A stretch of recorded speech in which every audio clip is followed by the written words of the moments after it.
Hi, it's Abby with the Bead Place, and today I'm going to show you how to make these fun seed bead stack wrap bracelets. You're going to start with a length of jeweler's wire like soft flex. It needs to be 5 times your wrist measurement plus 2. So what you want to do is take a tape measure, measure your wrist, multiply that number by 5, and then add 2 inches. So my wrist is 6 inches, times 5 is 30, plus 2 is 32. So that's the length of my jeweler's wire. So I have 5 different types of seed beads here, all different sizes and colors.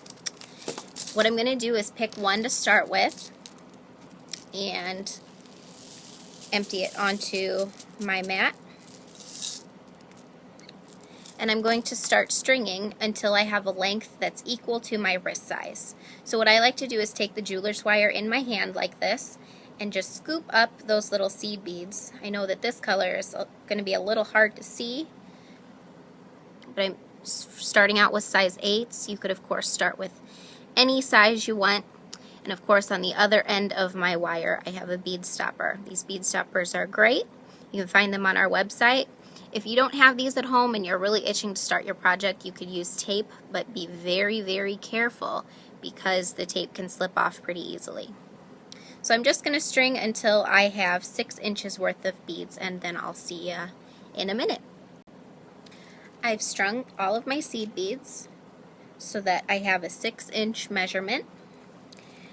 Now what I'm going to do is move on to the next type of seed bead. So I have some size 11 seed beads here in a different color. I'm going to pour some out on my mat.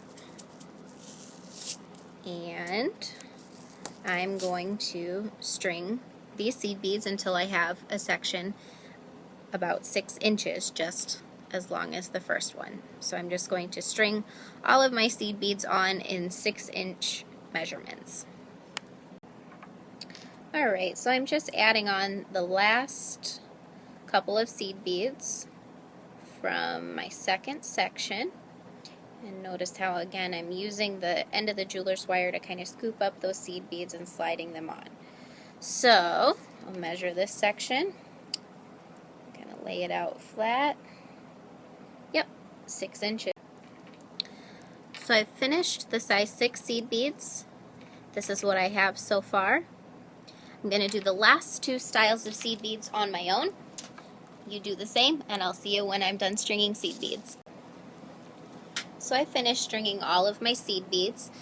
The last thing that you want to do is put your clasp on. So you want to make sure that the seed beads that you finish with have a large enough hole to accommodate the wire going back through them. So just check to make sure that that is a possibility. If it's not, no worries. Just add another seed bead onto the end in order to accommodate the wire, or you could use a specific large hole bead right next to your crimp bead that will allow the wire to pass back through. So I'm lucky my seed beads allow the wire to go through, so I'm going to add a crimp bead. So this is a standard 2x2 crimp tube. So I'm going to add my crimp. I have a lobster clasp here. You could use whatever type of clasp you want that will hook into chain, so an S hook or like a hook and eye style clasp. So I'm going to slide that onto the wire. Then what I'm going to do is take the wire and bring it back through the crimp bead. I'll get my fingers out of the way in a second so you can see. So you can see how I've done that. Then I'm going to pull the slack out of that little loop. So now I have what looks like this. So there's just a little bit of slack there. So now I'm going to take my crimping pliers. This one's called the Magical Crimper.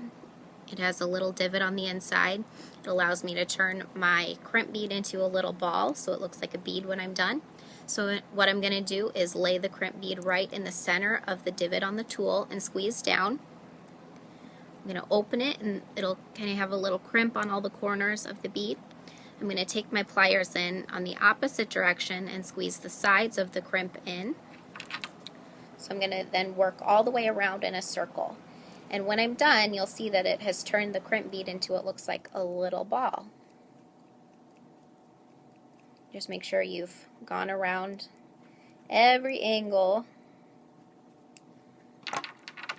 And now see how that looks like a nice little ball. Let me focus on the screen here so you can see. Isn't that awesome? So I'm going to take my jeweler's wire cutter. This is a flex wire cutter, and I'm going to trim just a little bit of that tail end off. It's about that long. And I'm going to just tuck that back into the seed beads. So I've got one end done.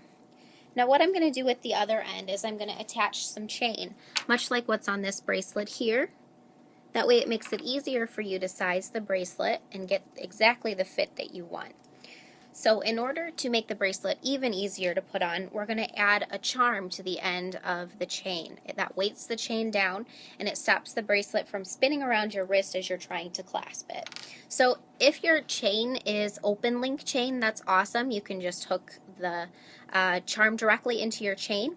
If your chain is not open link chain, you can use a jump ring to attach it. I'm lucky my chain that I've chosen is, I have 2 inches of chain here. I'm going to take my pliers and just open the link just like I would a jump ring. So I've just opened it a little bit, kind of in that direction. I'm going to slide my charm into the chain link and then close it in the same way. So you're kind of operating the chain nose pliers so that they open the jump ring or the chain in this direction and never this direction. So once I have my charm on the end of my chain, what I'm going to do is take my bead stopper off the other side of my wire, slide all the seed beads down so that there's no slack. And then I'm going to put my crimp bead on. And I'm lucky on this end too because my seed beads will accommodate the wire going back through. So I have my crimp bead on. I'm going to slide the wire through the last link of chain.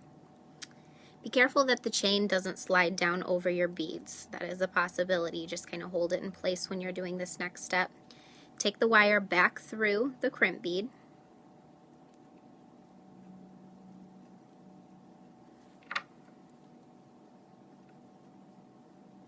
And sometimes it's easier than others.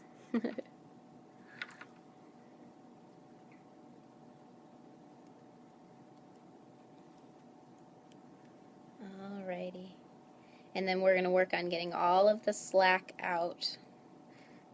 And this is our chance to kind of finalize the slack of the bracelet. So don't have it so tight that your bracelet can't bend easily, but don't have it so loose that you see wire between the beads. So I have it just about like that.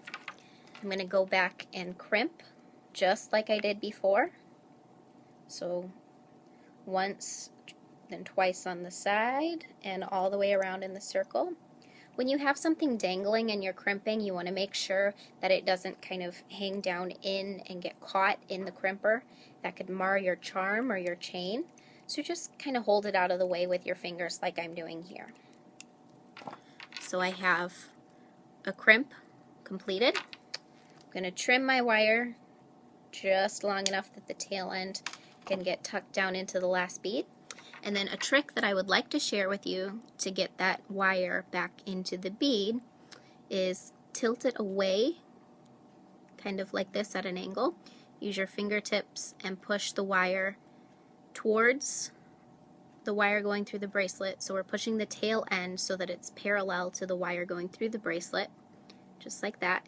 Then push up on the beads and it pops right in. So now we've got a beautiful seed bead wrap bracelet. I'll clasp it and show you. So if you like this video, please like it, subscribe. We do workshop videos at least once a month. Isn't that a cute wraparound bracelet? So thanks for watching.